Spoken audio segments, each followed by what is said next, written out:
Hi, Dan Brunner here with Fathom Realty. I hope your 2021 is off to a good start.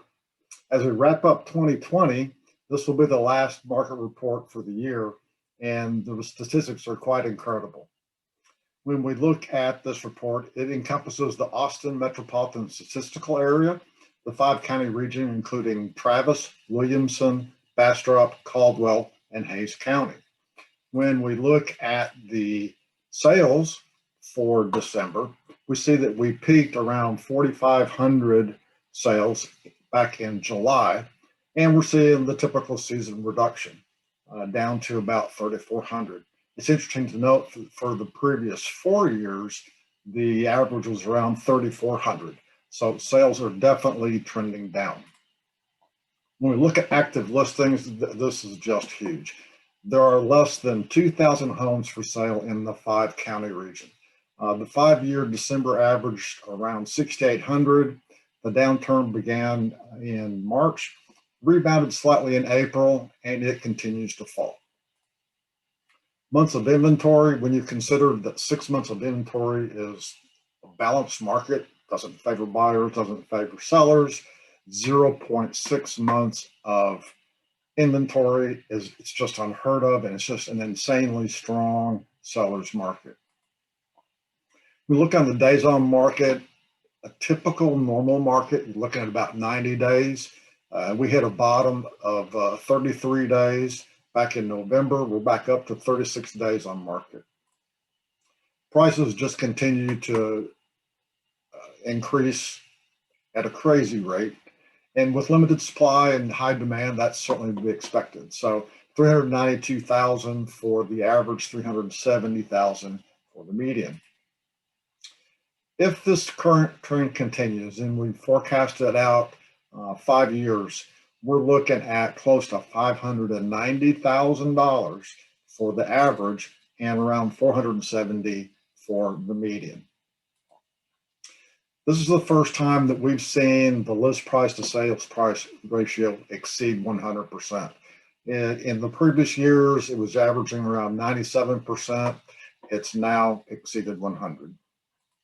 So what does all this mean? In the short term for sellers, home prices are definitely appreciating. That's good for your home value. If you're selling your home, you can be pretty aggressive with your pricing because there's such limited supply. And condition is less important than when you have a more balanced market. There's just less for buyers to choose from. Finally, if you do put your house on the market, it's highly likely you'll see multiple offers to work with. And then really kind of more long-term, these increasing values and the property taxes are really placing more pressure on homeowners with a fixed income. When we look short-term for buyers, very low inventory. It's very competitive. You need to have your financing in place before you even start looking at homes. When it comes to making offers, be prepared to offer above list price. You need to provide really attractive terms, things like high earnest money, high option fees. Consider paying for the title policy, the survey, not asking for a home warranty, not asking for closing cost assistance, and maybe offering a seller's temporary residential lease. Anything you can do to make your offer more competitive. And then as the district director for Fathom Realty here in Austin, I review all the contracts that each of our agents write, and I'm seeing the waiver of the appraisal contingents to be very common. Just keep in mind that you may have to increase your cash reserves in the event that the property appraises for less than the negotiated sales price. What all does this mean short term for real estate agents? With a 36-day lag time from listings to sales, we can expect sales to continue to decline as we see active listings declining. Probably be a good idea to put back a little bit more of your commissions in savings as a safety cushion. You may want to consider reducing your expenses until things get back to normal. And then you should definitely consider increasing your marketing and your lead generation for listings. You need more listings.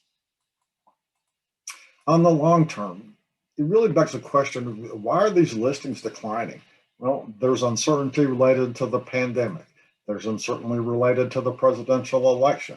And then there's the uncertainty related to buyers who, yeah, I can sell my home and get a lot of money, but where am I going to go? How am I going to find a house to buy at a reasonable price? So on the long term, where is this going? With the vaccinations and the herd immunity, hopefully that will reduce the cases and deaths. The economy should recover as the lockdowns decrease, and then hopefully more homeowners will be ready to sell and we can get more inventory out there. So I hope you found this helpful. It's been a really challenging year in 2020. 2021 is shaping up to be challenging too. If you need help with any of your real estate related issues or are considering changing brokers to reduce your costs and improve your value, well, please contact me. Thanks for watching, and God bless.